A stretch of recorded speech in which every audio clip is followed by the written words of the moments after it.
আমাদের দাবিটা হচ্ছে যৌক্তিক একটা দাবি। সরকার থেকে যে 57% ট্যাক্স নির্ধারণ করা হয়েছে সেটা একদমই অযৌক্তিক। সেটা নির্ধারিত হলে আমাদের ব্যবসায়ীদের চাইতে কিন্তু অবশ্যই যারা কাস্টমাররা আছে তারা ভোগান্তিতে পড়বে।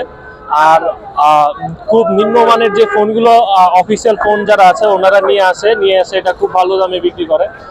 তারা 9 জন ব্যবসায়ী মিলে চেষ্টা করতেছে যে পুরো ব্যবসাটাকে নিয়ন্ত্রণে নিয়ে আসবে।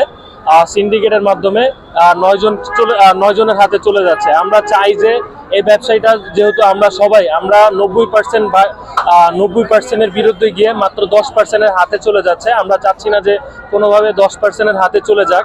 সবার জন্য এই জিনিসটা কাম্য, যাতে আমরা সবাই যে কাজে লিপ্ত সবাই কাজটা করে পারি, এটাই হচ্ছে আমার কথা। এর বাইরে কিছু বলার নয়।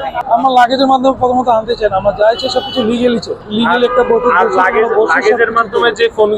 লাগেজের মাধ্যমে যে ফোনগুলো আসে মূলত এগুলো যারা আমাদের রেমিটেন্স যোদ্ধা আছে প্রবাসী ভাইরা, তারা হয়তো দেশের বাইরে 2 বছর 3 বছর 5 বছর থাকার পরে তাদের সাথে 2টা-1টা করে ফোন নিয়ে আসে। সেই ফোনগুলোই আমাদের কাছে বিক্রি করে। এমনকি সেই ফোনগুলো বিক্রি করে তারা 3, 4, 5 হাজার টাকাও প্রফিট করে। সেই ফোনগুলোই আমরা কিনে রাখি, আমরা ওই ফোনগুলোই বিক্রি করি। আমরা আসলে লাগেজ করে ফোন আনার চাইতে আমরা প্রবাসী ভাইদের থেকে ফোনগুলো কিনে রাখার চেষ্টা করি। আপনাকে লাস্ট কর্মসূচি কি হবে? আমাদের লাস্ট কর্মসূচি হচ্ছে আমরা আজকে রাস্তা ঘেরাও দিয়েছিলাম, দেখছিলেন যে যমুনা ফিউচার পার্কের সামনে। তো আমাদের আশ্বস্ত করা হয়েছে বেগম জিয়ার অসুস্থতার কারণে রাস্তাটা ছেড়ে দেওয়ার জন্য। আমাদের যৌক্তিক দাবি যদি না মেনে নেয়, আমরা লং মার্চ কর্মসূচি ঘোষণা করা হয়েছে। আমরা অবশ্যই লং মার্চ কর্মসূচি ঘোষণা করি।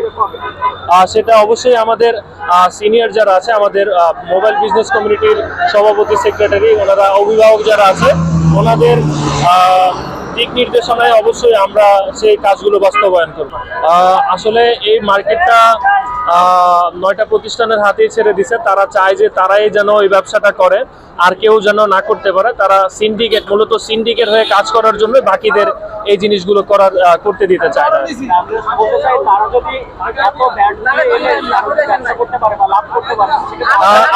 আমরা কিন্তু ব্যাট দেওয়ার পক্ষে আছি। আমরাও চাই যে ব্যাট দিয়ে ব্যবসাটা পরিচালনা করি।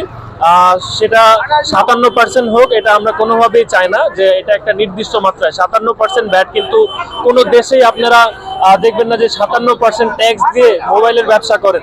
এটা করলে মোবাইল ইন্ডাস্ট্রিটা একদম হুমকির মুখে চলে যাবে। আমরা যারা ব্যবসায়ীরা আছি আমরা হুমকির মুখে চলে যাব। আমরা চাই যে একটা নির্দিষ্ট ব্যাট দেওয়ার মাধ্যমে সেটা 10% হতে পারে বা 10%-এর নিচে হতে পারে।